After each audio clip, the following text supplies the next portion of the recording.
नमस्कार, आप देख रहे हैं भारत एक्सप्रेस और मैं हूं आपके साथ आंचल मित्तल। पाकिस्तान आजकल गंभीर आर्थिक संकट का सामना कर रहा है।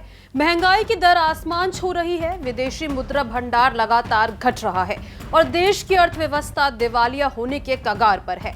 इस मुश्किल दौर में जहां आम जनता बुनियादी जरूरतों को पूरा करने के लिए संघर्ष कर रही है, वहीं सरकार ने अपने मंत्रियों और अधिकारियों के वेतन में भारी बढ़ोतरी का फैसला किया है। हाल ही में पाकिस्तान की कैबिनेट ने मंत्रियों, राज्य मंत्रियों और सलाहकारों की सैलरी से 188% तक की बढ़ोतरी करने का फैसला किया है, जिसके बाद अब इनकी एक महीने की तनख्वाह 5,19,000 पाकिस्तानी रुपए हो जाएगी। ये कदम ऐसे समय में उठाया गया है जब पाकिस्तान ने अंतर्राष्ट्रीय मुद्रा कोष यानी IMF से कर्ज की दूसरी किश्त प्राप्त की है।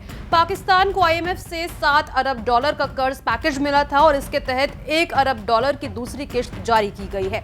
इस आर्थिक सहायता के बावजूद पाकिस्तान सरकार का मुख्य ध्यान अपने मंत्रियों और अधिकारियों की सुविधा को बढ़ाने पर था, न कि आम जनता को राहत देने पर।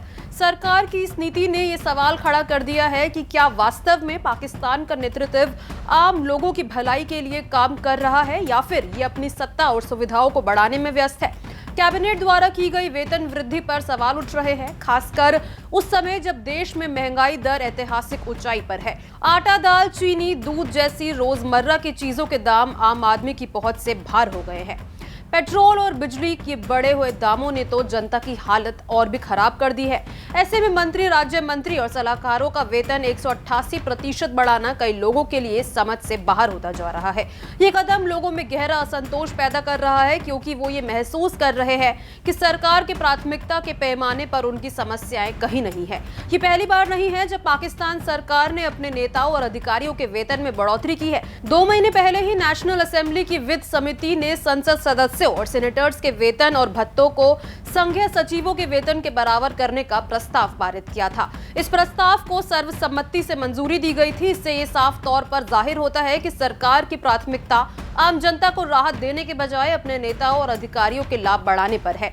पाकिस्तान की जनता पहले से ही गंभीर आर्थिक संकट का सामना कर रही है। खाने पीने की चीजों से लेकर ऊर्जा तक की कीमतें लगातार बढ़ रही है। इन्हीं बढ़ती हुई कीमतों के बीच IMF के कड़े शर्तों के तहत दी जा रही मदद से महंगाई और टैक्स की दरें बढ़ने की संभावना है, जिससे आम आदमी की हालत और भी ज्यादा खराब हो सकती है।